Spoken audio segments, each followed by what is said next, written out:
Good morning Mithila. रही मन वे नर मर चुके जे कहूँ मांगन जाही, उनते पहले वे मरे जिन मुख निक्षत नाही। रही मन वे नर मर चुके जे कहूँ मांगन जाही, उनते पहले वे मरे जिन मुख निक्षत नाही। कबीर रहीम साहब जी कहते हैं कि रही मन वे नर मर चुके, वे नर मर चुके हैं जे कहीं मांगन जाही, जो कहीं मांगने के लिए जाता है। उनते पहले वे मरे, उससे पहले वे मर गए जिन मुख निक्षत नाही, जिसने मुख से नकारात्मक उत्तर दे दिया, जिसने मुंह से मना कर दिया। उनते पहले वे मरे जिन मुख निक्षत नाही, उससे भी पहले वो मरा हुआ है जिसने मुख से नकारात्मक उत्तर दे दिया। कबीर रहीम साहब ने यहां सीधा सीधा मांगने वालों पर फोकस किया है, मांगने वालों को आड़े हाथ लिया है। कबीर का सीधा सीधा कहना है कि हमें कितनी भी कष्ट आ जाए, कितनी भी परेशानी आ जाए, दूसरों के आगे हाथ नहीं फैलाना चाहिए, दूसरों से कोई भी सामान नहीं मांगना चाहिए, कोई भी चीज हमें दूसरों से नहीं मांगना चाहिए, क्योंकि मांगने से इज्जत घट जाती है, प्रतिष्ठा का हनन होता है। इसलिए हमें दूसरों से कोई वस्तु नहीं मांगनी चाहिए, चाहे मांगने वाला कितना भी बड़ा क्यों ना हो, मांगने से प्रतिष्ठा चली जाती है। कबीर रहीम साहब जी बहुत बड़े दानी थे।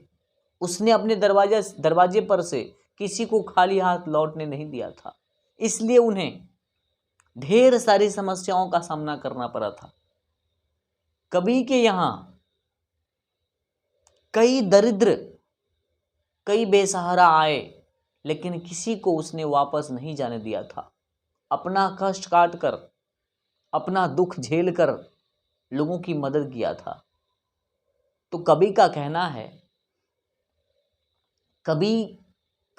है कि हमें अत्यंत दानी भी नहीं बनना चाहिए। हद से ज्यादा कोई भी चीज खतरनाक होता है। Excess of everything is bad. अति सर्वत्र वर्जित, अति खतरनाक होता है, इसलिए हमें अति को त्याग देना चाहिए।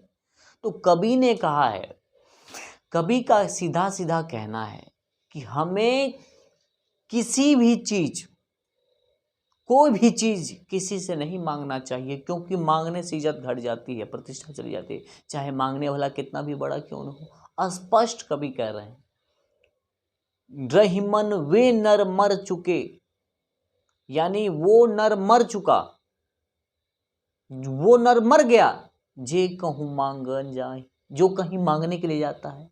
उनते पहले वे मरे, उससे भी पहले वो मरा है जिन मुख निक्षत नाही, जिसने मुख से नकारात्मक उत्तर दे दिया। कहा मुख से, कहा नहीं है। कभी कह रहे हैं कि एक तो हमें किसी के सामने हाथ नहीं फैलाना चाहिए। अगर हम फैलाते भी हैं, अगर हम हाथ फैलाते हैं, तो सबसे पहले हम मरे हुए हैं जो किसी के सामने हाथ फैला रहे हैं। उससे भी पहले वो मरा है। एक तो हमने हाथ फैला दिया उसके सामने, उसने हमें छल कर लिया कि मेरे पास नहीं है, मुख से नकारात्मक उत्तर दिया, उससे भी पहले वो मरा हुआ है।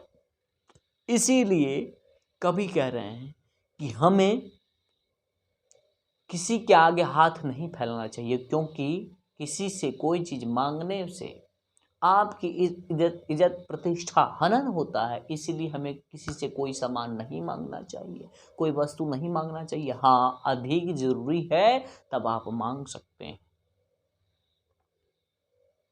अधिक परेशानी है आपको, ज्यादा परेशानी है, तब आप मांगो। बेवजह हमें किसी के सामने हाथ नहीं फैलाना चाहिए, क्योंकि हाथ फैलाने से इज्जत घट जाती है। कबीर रहीम साहब जी बहुत बड़े दानी थे। उन्हें जिंदगी से गहरा अनुभव हो गया था, क्योंकि उनके जिंदगी में काफी उतार चढ़ाव हुआ था, इसलिए उन्हें जिंदगी से गहरा अनुभव हो गया था। अनुभव ही वास्तविक विद्या है।